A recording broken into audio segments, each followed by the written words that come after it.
Broadcast is now starting. All attendees are in listen-only mode. Good afternoon, everyone. Thank you for joining us for your hour with APA Virginia. We're going to give it just about a minute, let a few more people hop on, and then we'll get rolling.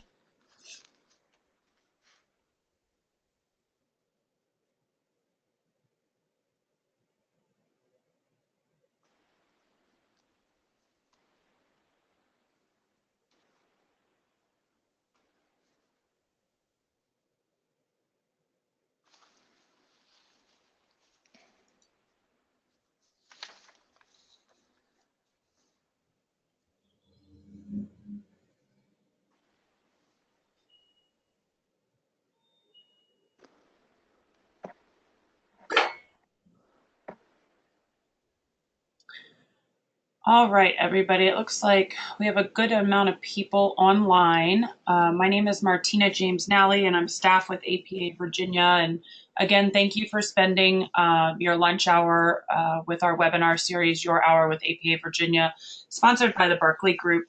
We do want to thank the Berkeley Group for making this webinar series possible. We do this webinar series on the fourth Monday of every month from noon to 1 o'clock. We are looking for potential presenters starting in December and moving forward into 2020. So if you are interested in presenting, please feel free to reach out to me. My email is martina@apavirginia.com. And I'll be happy to work with you if you have any potential ideas for upcoming presentations. A couple other things real quick before we get started. I just want to let everybody know in the next week or so, registration will open for the APA Virginia Fall Symposium, which is Building Communities Through Partnership, and it will be hosted in Old Town Alexandria. More information will be coming out in the coming days, and like I said, registration will be open in the next week or so. So please keep your eyes open for either e-blasts or on the website a little bit more information and how you can get involved with that. Thank you to Streetlight Data for helping us with our webinar today and presenting. Ted Reinhold is a solution engineer with Streetlight Data, and we'll be presenting activating big data for mode split and active transportation planning.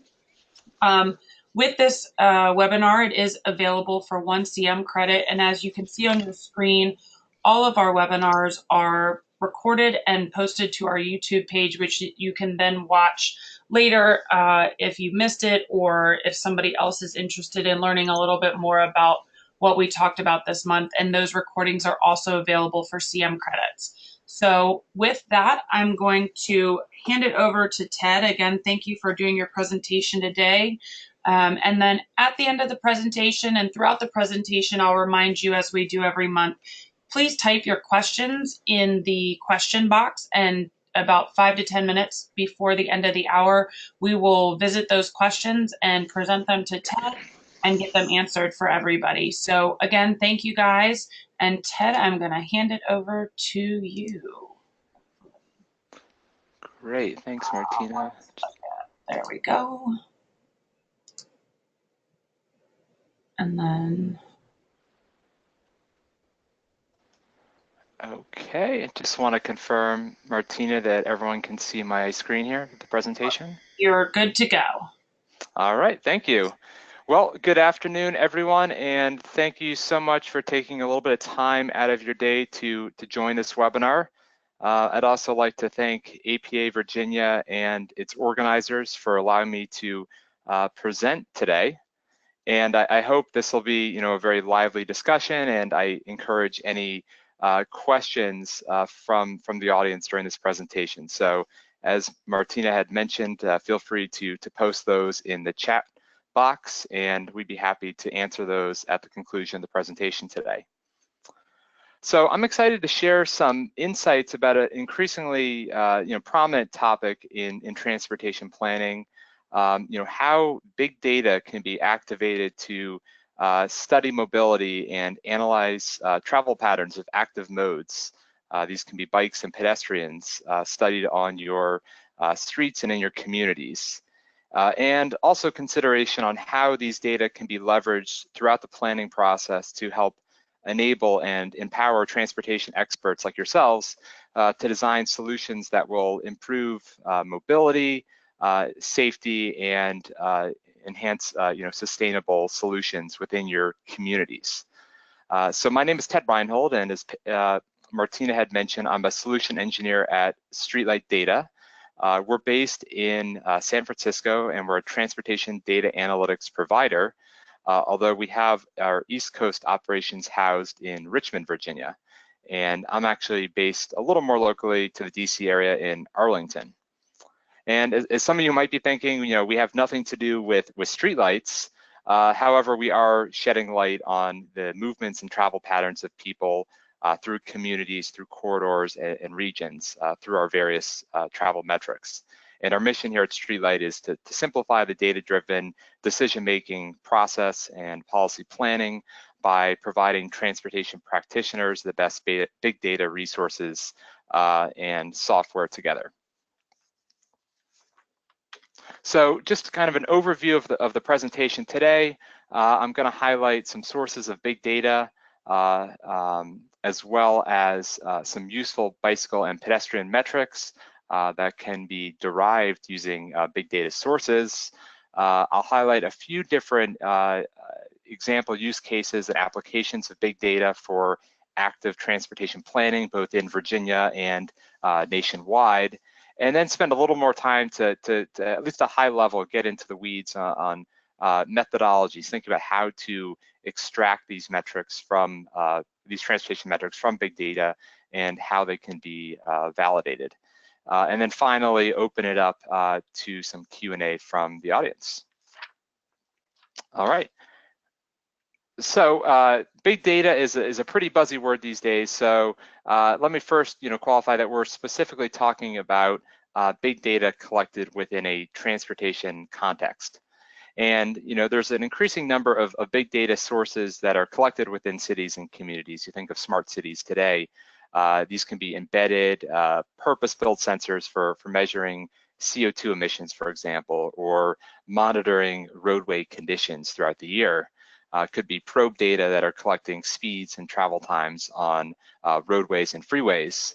And it could be, crowdsourced data coming from social media and other ad-derived platforms. So there's a lot of data being collected, surrounding transportation in these increasingly connected world that we live in.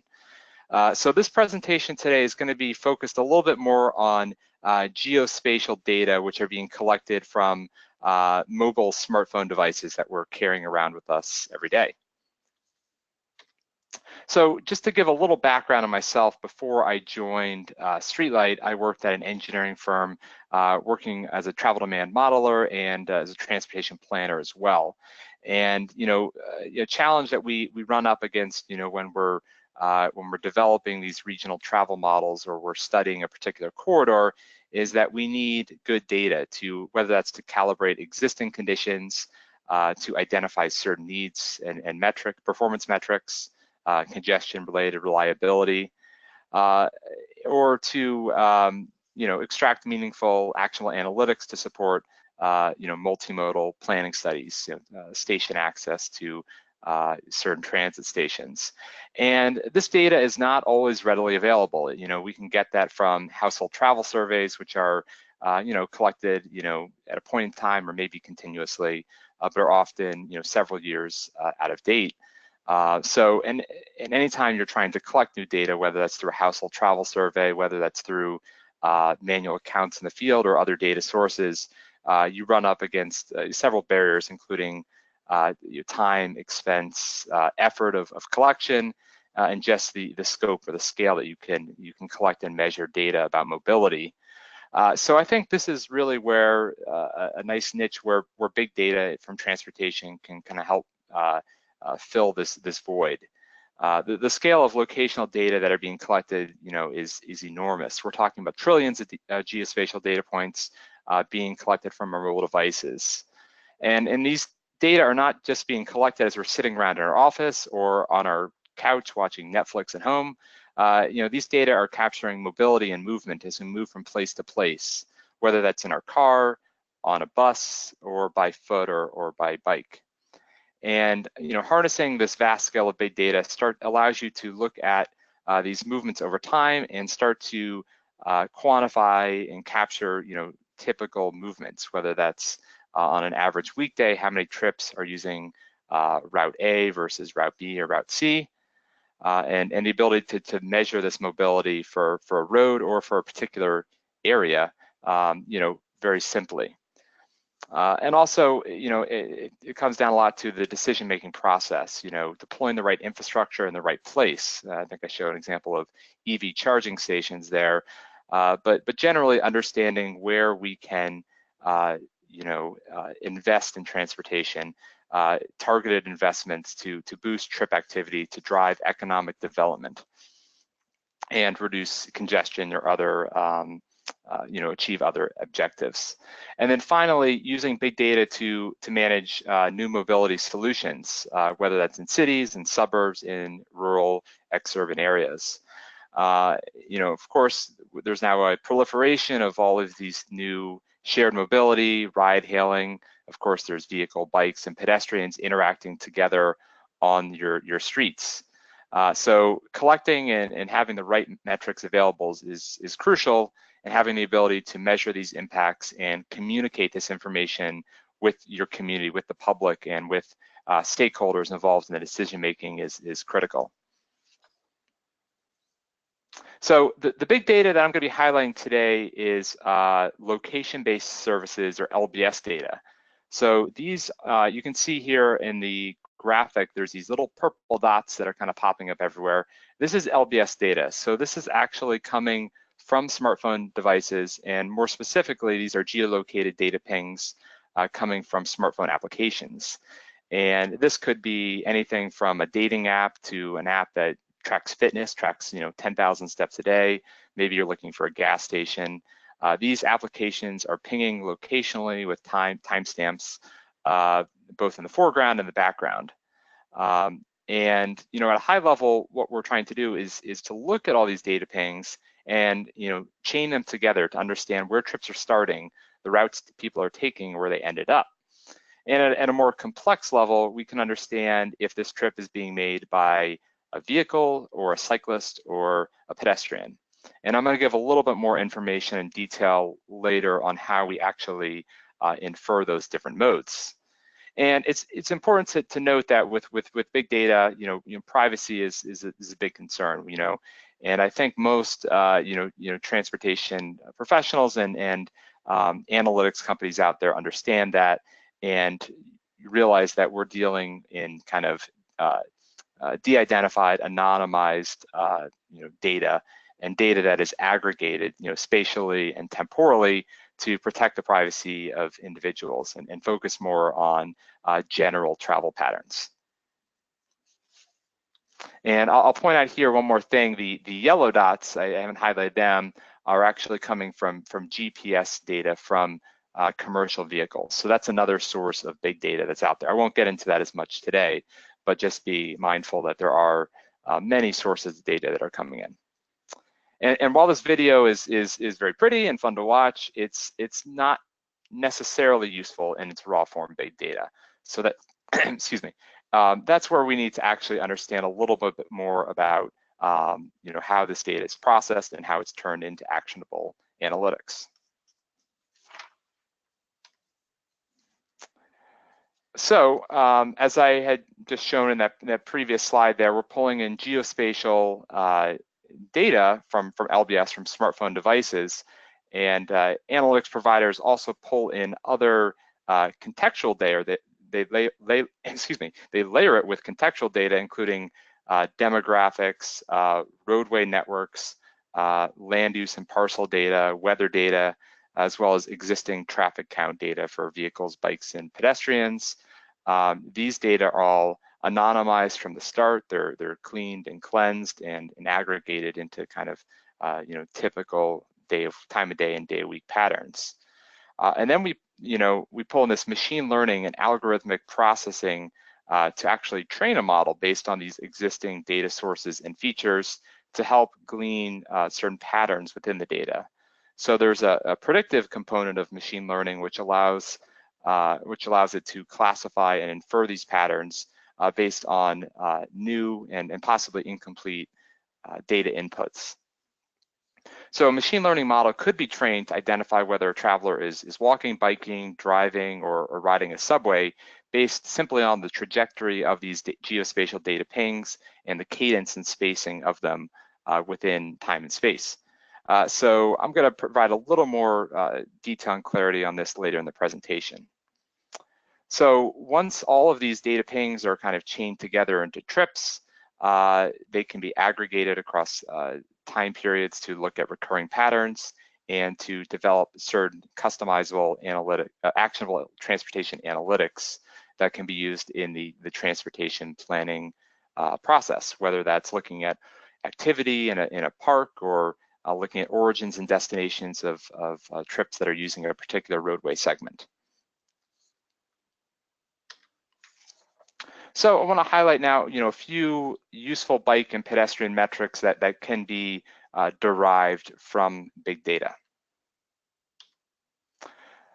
So as I had mentioned before, origin destination analyses are really critical if you're studying a corridor, if you're calibrating or validating a regional travel model, understanding volumes to and from and between zones to look for demand.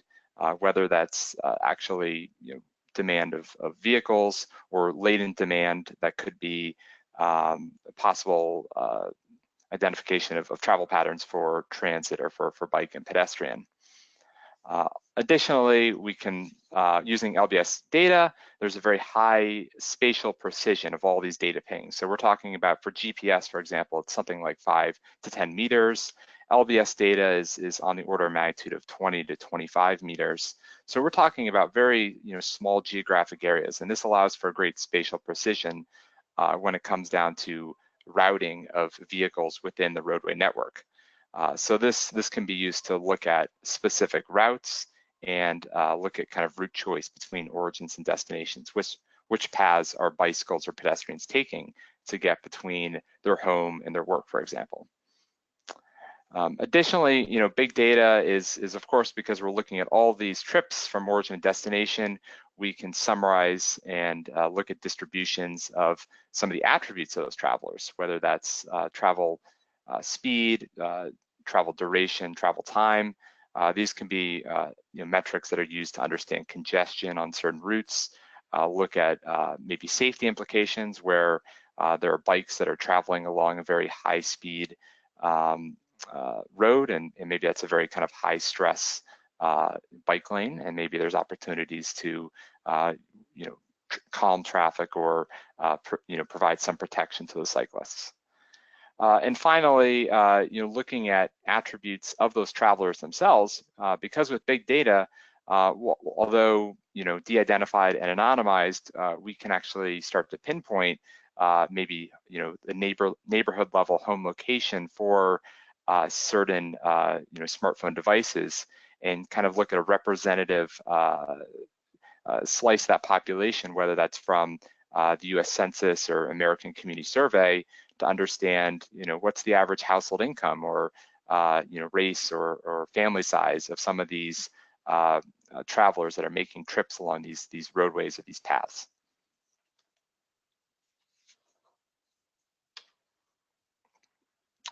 So now I'd like to walk you through a few use cases which illustrate how transportation big data can be utilized by planners to better assess movements of these active modes, bicycle and pedestrians, along corridors in their communities. I'm going to focus mostly on bikes and pedestrians, but much of the same logic could be applied when you're looking at other mobility options, whether that's personal auto, e-scooters, bike shares, or buses, for example. So one application of transportation big data analytics can be to measure success and usage of existing transportation assets. And I think a challenge for a lot of agencies is to be able to present a strong argument to quantify bike or pedestrian activity to justify new investment or expansion or improvement of your existing non-motorized facilities. And I think a lot of times it really requires a very strong political argument to unlock funds to get investments in these transportation projects. Of course, in Virginia, we have the Smart Scale program that ranks different transportation improvements to receive funds from the Commonwealth. And ultimately, this kind of flows in from the VTrans, the Long Range Transportation Plan of Virginia, addressing broader objectives, whether that's safety, accessibility, healthy bikeable communities, reducing VMT and reducing greenhouse gas emissions while increasing trips made by other non-motorized active transportation modes. So I think big data can really be utilized to help make this argument to invest in bicycle and pedestrian infrastructure. And one case study of this is Hampton Roads Transportation Planning Organization, specifically York County and the historic Triangle area, wanted to justify, HRTPO wanted to present their argument to York County to receive more funding for their bike and pedestrian network. And in particular, by showing that there's a lot of tourists that come down to this historic triangle and are coming down to Williamsburg and Point South, and showing that these investments are actually going to bring in tourists to some of their trails. So big data can be utilized to understand the users of these facilities and how much activity is actually being created by this movement of tourists in the area. So this is an example of a type of metric that can be derived using big data. Actually, this is a little bit farther south. This is in Virginia Beach, but looking kind of in the same district, looking at a specific bike trail near Virginia Beach. And it's the same concept here. So understanding on this trail in a very kind of touristy area near the beaches, how much of your traffic on a dedicated shared use path is coming from locals and how much is coming from people that are visiting out of town. And if you look here on this horizontal bar chart here, we can understand on a typical weekday, looking across all of the different trips that are passing through this particular portion of the trail, how far away are they coming from? So their home is less than a mile away, 5 miles away, 25 miles away, and so on.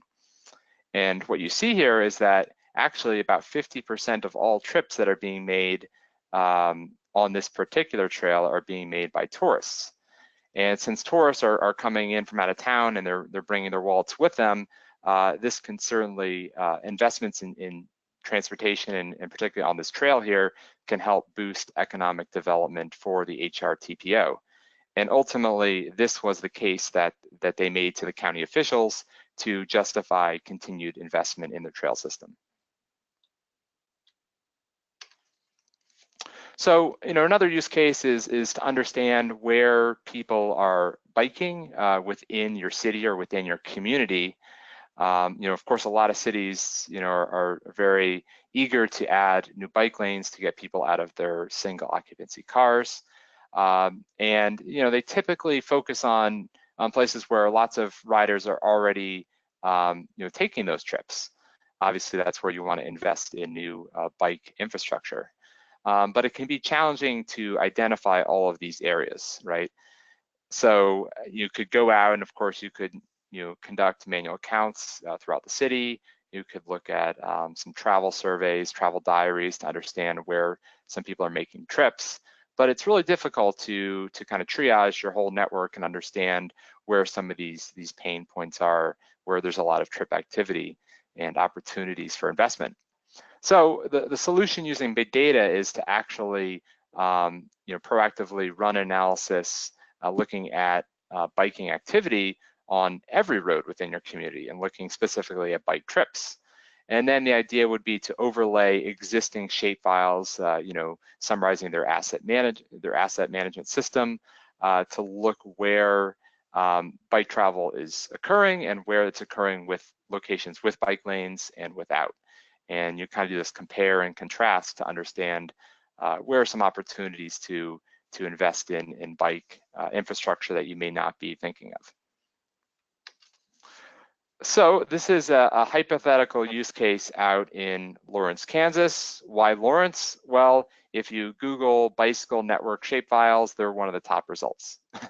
But kidding aside, I did visit Lawrence for the first time recently, and they have a really nice, pedestrian-friendly downtown. Of course, not too far away from the University of Kansas. And KU also recently partnered with ViaRide to bring a fleet of shared bikes and now scooters to the KU campus, and as well as the greater Lawrence community. So as I mentioned, we pulled shapefiles of kind of their bike lane assets within the city, and that's what these orange colored lines represent, where there are kind of formal bike lanes. They may be protected, they may simply be striped. But this is kind of where some of their bicycle infrastructure is today. What we can then do is use LBS big data to actually look at trip activity by bicycle mode within the city of Lawrence. And you'll see here the thickness of the lines represents the relative magnitude of trip activity. Not surprisingly, we see a lot of bike trips showing up near the KU campus and some of the student housing areas, as well as kind of on this main downtown drag through Lawrence.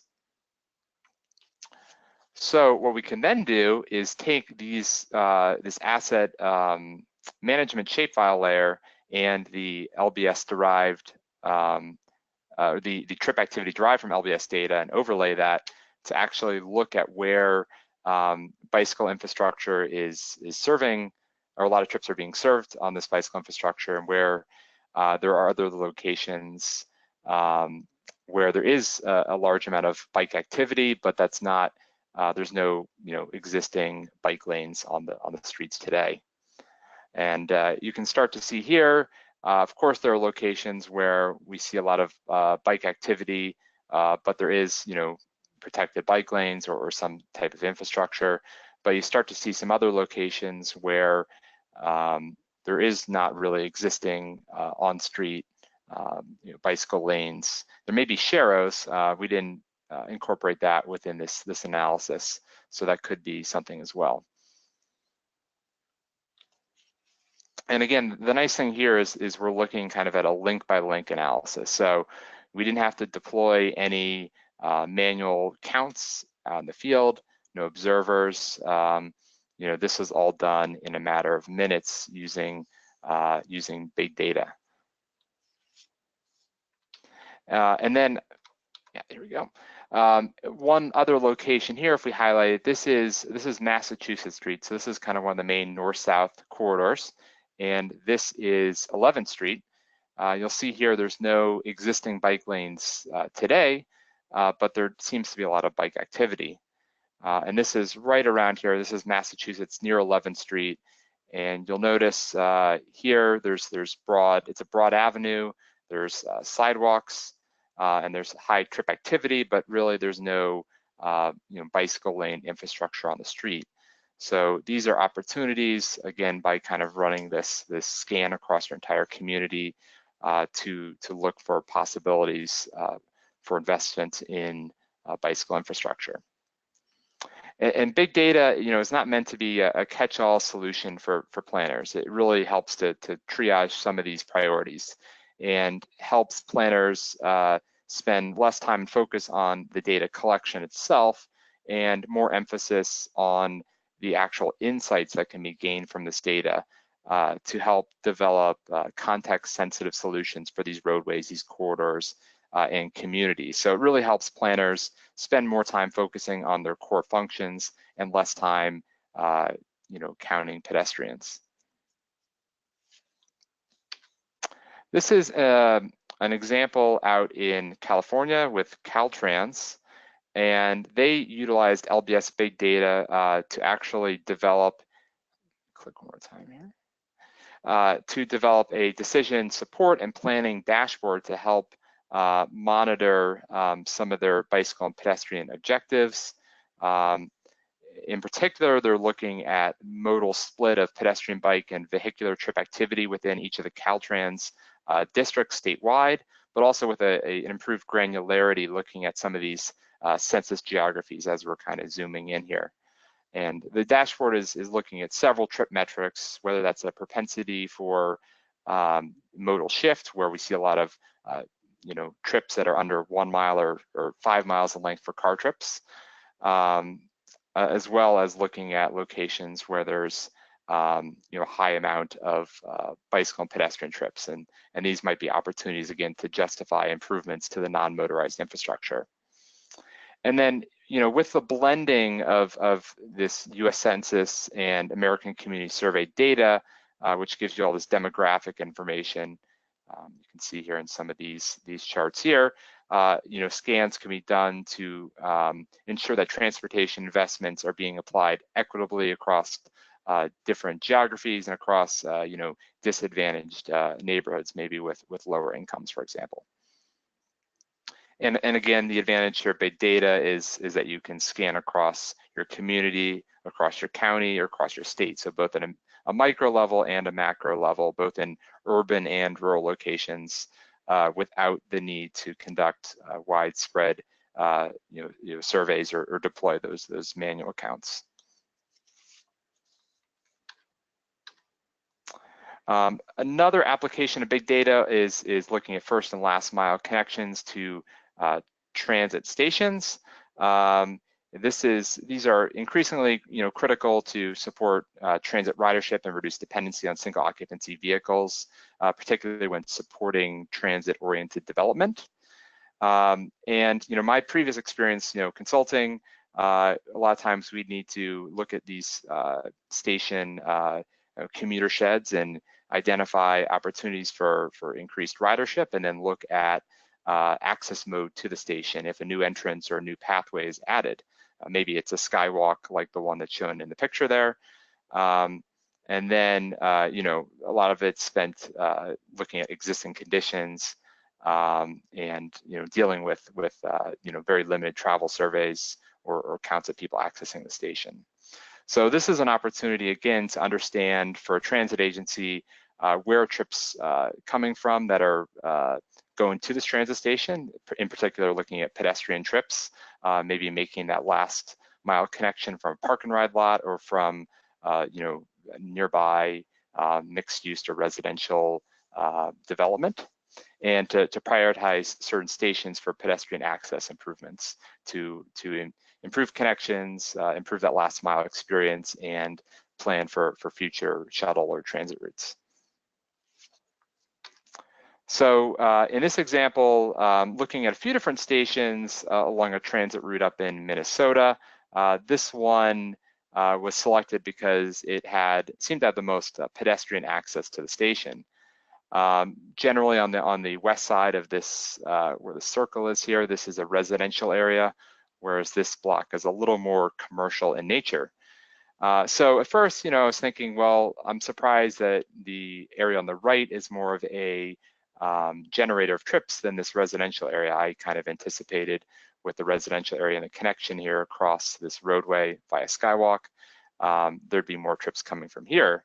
But in fact, I was misguided in this assumption. A lot of people are actually starting from this location here and traveling to this transit station because there is a park and ride lot here. So we're actually, with using big data, we're capturing quite a few short pedestrian walk trips for people that have actually driven to the park and ride lot and are making that last short maybe quarter-mile walk to the station. So I think that is one positive of big data, is you're capturing some of these trips that may not necessarily be included in existing travel survey data. But on the other hand, some of these trips are not necessarily captured in current models. So these are caveats that practitioners and planners need to work with when utilizing big data. So now that I've kind of highlighted a few use cases, the first question that a lot of folks probably ask is, how are we really sure that these geospatial data are representing bike and pedestrian trips. After all, it's coming from the same LBS location-based services data that we're using to infer vehicle trips as well. And so how do we know that these are actually non-motorized modes? And before I get into that, one thing that we work with, with big data is we're not trying to replace all the existing data, but we're trying to supplement and improve existing data where existing methods, traditional methods are challenging to collect. And we're hoping to be kind of as accurate as a temporary count or a household travel survey or travel diary, but to be available, very ubiquitous everywhere, and do it in a manner that's affordable and interactive within some sort of platform. So when it comes to actually inferring active modes, so bicycle and pedestrians, the first step is to actually pick the right data. So there's a lot of different data that go into this inference or could be used. You'll see I have the big X's around cellular and ad-derived data. They could certainly be used, but cell data, which is triangulated from a cell tower, doesn't have quite the same spatial precision as LBS data. And furthermore, ad-derived data, so this is, when you're walking by a store, they may be an ad that pops up that's relevant to that location. It doesn't really have the frequency that's needed. This may only occur once a month. So LBS is kind of the best data source to move forward with. It has a very frequent ping rate. Most apps are usually pinging every 30 to 60 seconds, and it's very spatially precise. So the next challenge is to actually use this LBS data, which again could be for vehicles, it could be for bikes and pedestrians, and distinguish those active modes from vehicular trips. So in theory, vehicles, go faster than bikes, right? But if you're in an urban area, especially in a city, bikes in protected lanes, actually you're probably moving just as fast or faster than regular traffic. So speed alone is really not the sole characteristic. So the key here is to identify the cadence of walking and biking and how that differs from the cadence of vehicles. And we need to find some ground truth data that can help us with that. And two sources of data that can help with this training of the machine learning model are GPS travel survey enhancement files. So a lot of times during a household travel survey, there'll be a panel of people out with their GPS devices on their phone or otherwise that'll actually validate whether a trip is being made by a bike or by a car. And then also looking at active modes, applications. So say like a bike share app, for example, in Washington, DC, we know where they are biking when they're using the app. So this is great training data to use for bike trips. So all of this information is going into to train our machine learning and our algorithms to identify what a walking or biking trip looks like. And then, using other collected data from counters and from household travel surveys to validate these trip metrics. So the next step here is to actually look at the machine learning process here. This is what's called a random forest classifier. So that's why I'm showing the little trees on the right there. This is looking at lots of features of data to understand behaviors and classify them. NREL, which is the National Renewable Energy Lab, stores all this data securely, which goes into these household travel survey enhancements. And if you work with data in a protected environment, NREL will actually let you use this data. And so they provide millions and millions of tagged points. Most of this data is coming from these GPS loggers, which are pinging every second, which is great, but our LBS data is not necessarily pinging every second. As I had mentioned before, it may be every minute, and it may be, kind of all over the place. So we really have to beat up and impoverish this training data to make it look more like our LBS data that we're receiving. And that's why you see the number of harvested points that go into our training data set is much smaller than the tag point set. So the next step here is to actually group all of these pings into mode assigned trips. So this could be car, walking, biking, or transit. And it could also be what we call stationary, which is where someone is either sitting at their office at home or doing some other activity. Maybe they're getting lunch, for example. And usually the machine and the machine learning isn't dead certain that one data point is someone walking. We have to follow the trajectory of the data pings across the whole trip to identify what's the modal probability at each point in their journey. And this example is, of course, showing kind of two main modes, walking and biking, but many modes are considered during inference. And you can see here, as we start out, it's a very high probability of walking trips, but as we start to kind of progress along the trip, it's looking more and more like a stationary mode here. And at this point, this is what we're calling the transition state. So this is where someone is looking like they're walking before and now they're stationary. Now, this might be someone you say, oh, maybe they're just waiting at a crosswalk to cross the street. Well, we don't allow the mode to switch to stationary based on a single data point, but we look at the preceding and trailing points to identify that modal shift or when a trip actually ends. So the next thing is once these data pings are grouped and assigned, they must be locked to an available network. So if a bike trip is being made on a bike lane, we want to make sure that we analyze that specific facility to identify trip activity and travel patterns on that facility. And the screen capture on the right is representing roadway geography derived from the OpenStreetMap layer, or OSM. Vehicular trips, of course, can be locked to this roadway segment based on the trajectory of their data pings to better glean which routes they're taking. And that can be used to measure trip activity, whether that's AADT or you're looking at hourly traffic counts on a segment. OSM also actually has bicycle and pedestrian facilities included within its layers, examples of which are bike lanes, sidewalks, greenways, shared use paths. But there are some more complexities when it comes to analyzing bike and pedestrian trips. First off, bike trips are not, sorry if there's a little bit of noise in the background, apologize. A little bit of construction going on around here. So first off, these trips are not necessarily restricted to any facilities, and they can be locked to any applicable roadway in a network.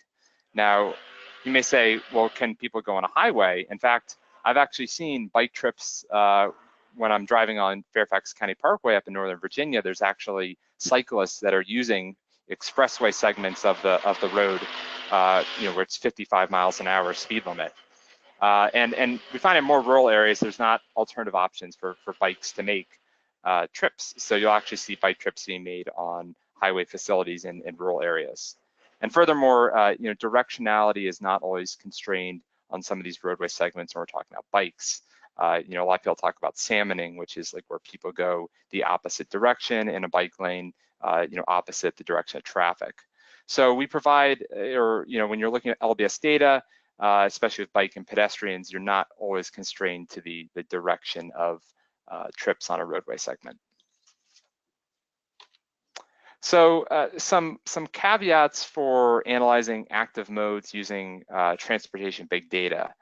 One strength of big data is that you can capture walking trips that may not ordinarily be identified in a household travel survey, such as people walking from their car into a building, or maybe on a corporate campus, people walking from the parking lots outlying the main office complex to their place of work.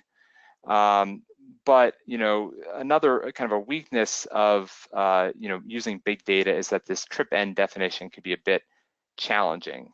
So it's obvious when you're doing a household travel survey, or even with vehicle trips, it's obvious kind of when a trip is started and where it is ended. When people get to their home or to their work or to wherever they're traveling. But with the machine learning driven approach, it's less intuitive why a trip ended. Because the machine told us so is maybe not a satisfying answer, these transition states. So it's a little more nuanced and a little more complex than just saying a trip started here and ended here.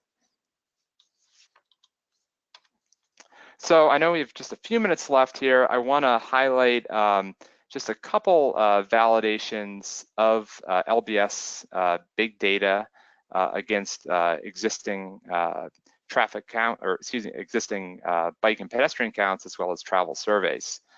The first example I'm showing here is a macro validation of the metrics, looking in particular at average trip length. So you can see here, taking a LBS data sample here for bike trips, we have something like 600 or almost 700,000 trips. And this is being compared against the National Household Travel Survey and the California Household Travel Survey, which is, order of magnitude of 80 to 100 times less number of bike trips. So you're already getting a huge data sample that is going into this big data from this big data source. You can see here that the LBS derived bike trips on average have a much shorter distance traveled than what's being reported in the National Household Travel Survey. Now, I don't think this is necessarily wrong or we're underestimating the trip length, because a lot of times these household travel surveys, reporters of people taking the survey are not reporting these very short trips. If they're maybe biking for a mile and then stopping for coffee and then continuing their trip to a park, they may report the whole trip from origin to destination. Whereas using LBS data source, each of those individual trip components will be reported. What's interesting, though, is the California Household Travel Survey actually tried to correct for some of this bias in these undercounting of short trips by pulling in GPS data to assist with the reporting of some of these shorter trips. And you can see here they have a much shorter average trip length than the National Household Travel Survey, and something a little more in line with what we're getting with our LBS data source. And so this gives us a little more confidence in that our metrics are actually capturing bike activity. And just diving in here again, when you're looking at LBS data or bike trips derived from that data source, there's going to be a much higher propensity for these short trips, a much higher proportion.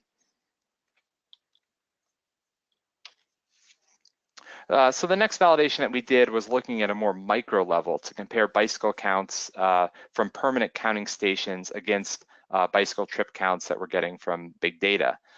We chose our validation study area in our company's hometown of San Francisco. There's about 50 counters that we used within the city. These data are provided by the San Francisco Municipal Transportation Agency. And they're great for two reasons. One, they're permanently collecting data and are less prone to error derived from factoring when you have seasonal semi-permanent counts. And also they cover a wide variety of roads. So some are very large volume roads with lots of cars. Others are shared use paths with no cars. Some are large volume roads and some are small volume roads. And one thing that we found, and those who work with bike and ped data frequently may see the same thing, is that this permanent count data that we receive required a lot of cleaning. In fact, we saw lots of dips in month over month trip activity at some of these count locations, which seems strange because we wouldn't expect biking activity to change so much each month.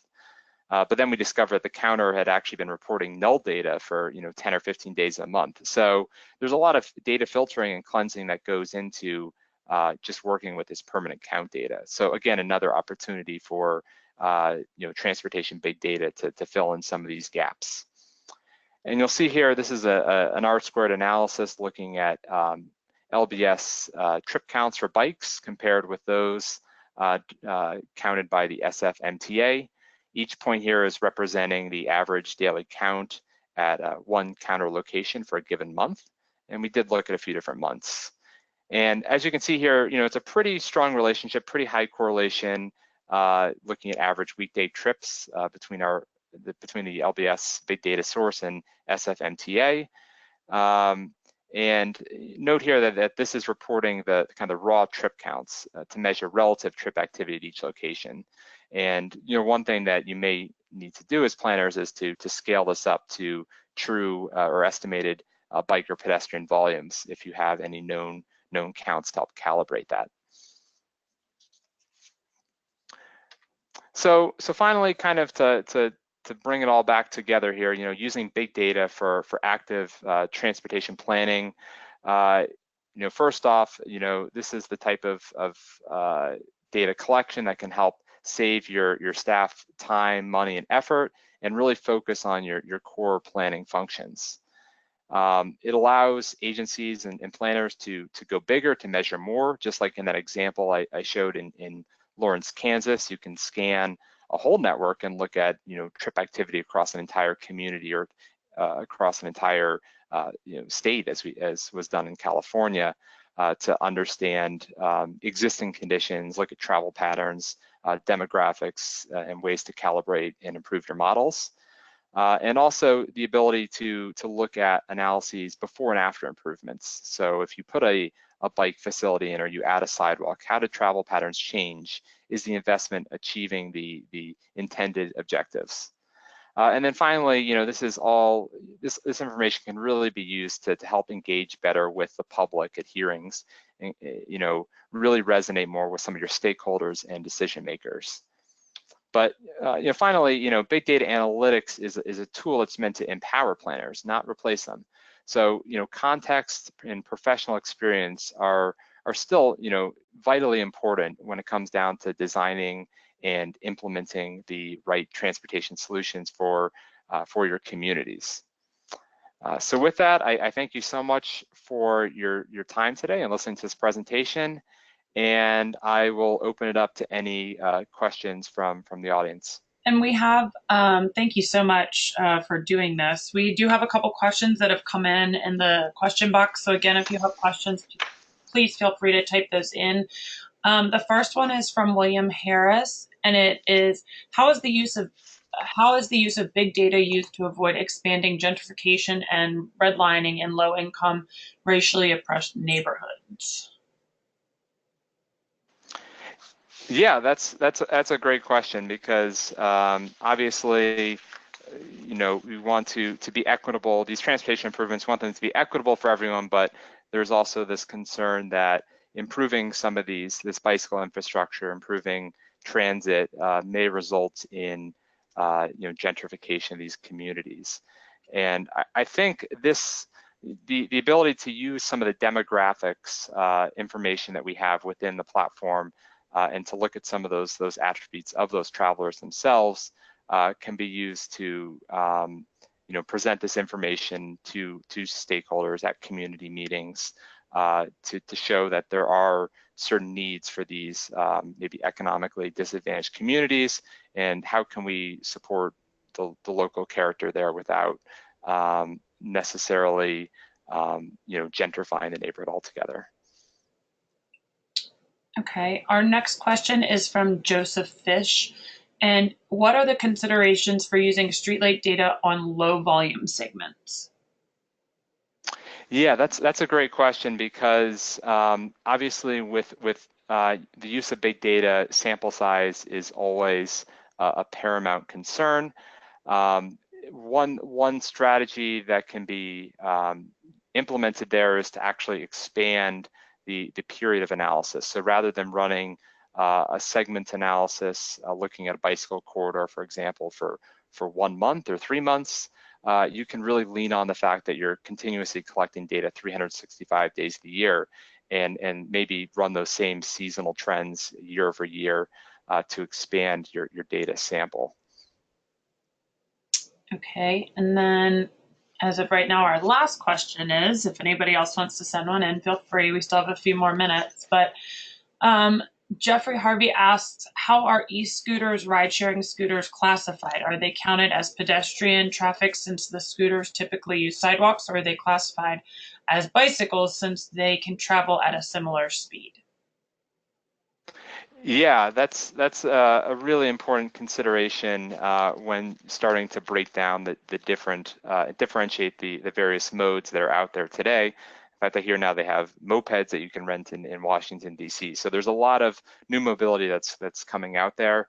At this moment, at least in terms of how Streetlight processes the data, we're a little bit agnostic as to whether a device is an e-scooter or whether that's a bike share bike or just someone biking on the street, for example. We're continuing to pull in data feeds from some of these new mobility providers. Nope. Ted, I think we lost your volume. I'm not sure what just happened, but we cannot hear you anymore.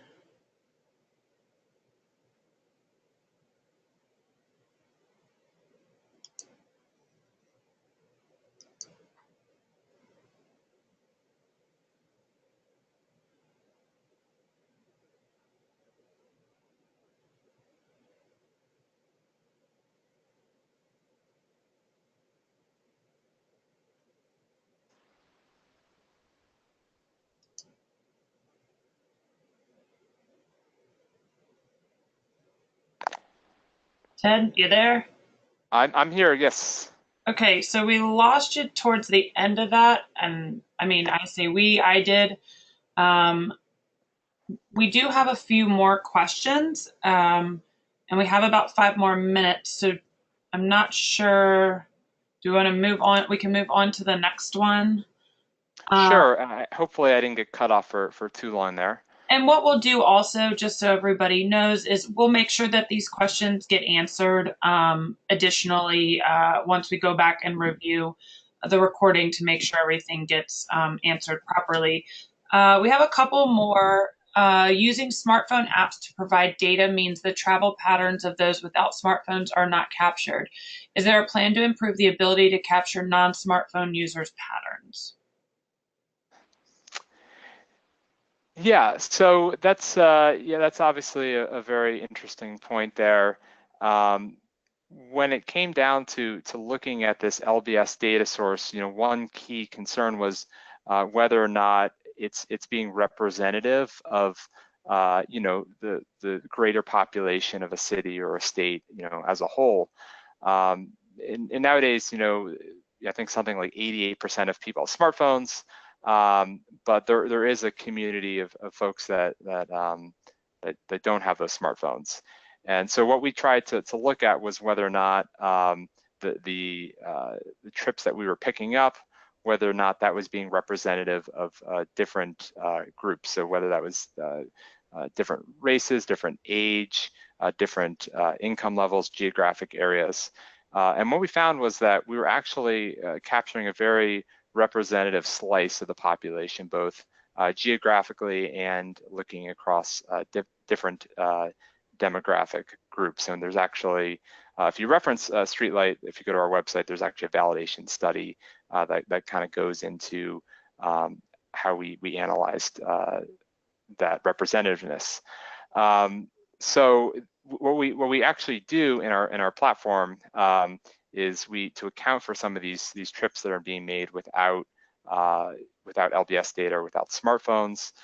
We look at certain census geographies. We look at our kind of penetration of mobile devices in those geographies, and then we expand that to account for the whole population. So while we may not be capturing every specific user or person making a trip, we're kind of expanding up to capture the remainder that don't have smartphones or aren't in our data sample. All right. And then we have another question. How does your demographic attribution model work? Sure. So at a high level, although we don't have any information specifically surrounding each device, like who it is or where they live or anything, we can generally infer at a neighborhood level where that device spends its time during the day and where it spends its time at night. And we can see over time that a certain person is coming back to the same neighborhood. That is the likely home location, that neighborhood for that particular device. And what we do is look at the specific census geography of that neighborhood, and we look at all of kind of the representative demographic data from that geography, whether that's income level, family size, et cetera. And then we make that device like a representative, having kind of a distribution of all of those attributes of that census geography. So anytime they make a trip, they'll be, have a certain percentage for household income and, race and family size, all that. All right. Those are all the questions that we had. in regards to the presentation. We did have one question, just general knowledge. Will the presentation slides be available for download after the session? Ted, I believe you and I had talked about that we'll make this slide deck available to our participants. And as we do each month, again, this session is recorded and it'll be posted to APA Virginia's YouTube page where you can watch it. You can either watch it again, or if somebody missed it and get their CM credits, they can watch it there. Also, there will be a email that will go out by the end of the day today that will have the slides as well as the link to where the presentation is posted for everyone who attended. Again, thank you, Ted, for presenting, and to Streetlight Data for making this presentation available to us today. We really appreciate it, and thank you to all of our members and everybody who joined in on their lunch break for listening to your hour with APA Virginia. So with that, Ted, I say thank you, and we will call it a day. Great. Thank you, Martina. Thank you, everyone, for listening. Thank you.